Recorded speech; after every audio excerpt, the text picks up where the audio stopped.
On any given night at the border crossing between Juarez, Mexico, and El Paso in Texas, U.S. agents are rounding up migrants who have crossed illegally in order to deport them back to Mexico.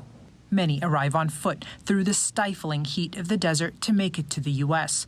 And those that evade the authorities have a growing alternative: hiring American teenagers to drive them. We've always seen the criminal organizations that operate here use predominantly Mexican juveniles as foot guides or as coyotes.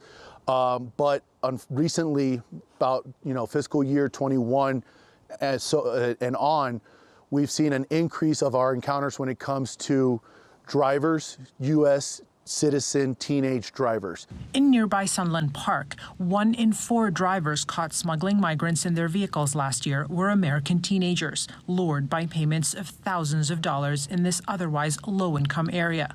They're told that nothing's going to happen to them. And they're told that if they go fast enough, we're going to stop pursuing them. And, it's all dependent on time of day, the traffic, and near the schools, which is always a concern for us because we don't want to have any accidents. Because they're juveniles, they're typically sentenced to some kind of probation until they're 21, which authorities say is not deterring them. But the mayor doesn't want to see harsher penalties. The last thing that we want to do is criminalize our youth. We don't want our youth to become, scarred or to, have consequences that prohibit them from serving in the military service. Ultimately, the smugglers fueling the operation are the ones that get away.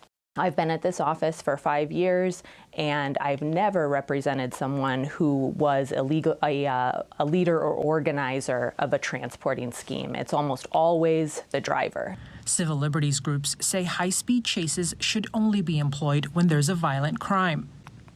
But border agents expect the number of illegal crossings to multiply exponentially by the summer, while a solution from a comprehensive immigration reform policy takes a back seat in Washington. Yasmine El-Sabawi, TRT World.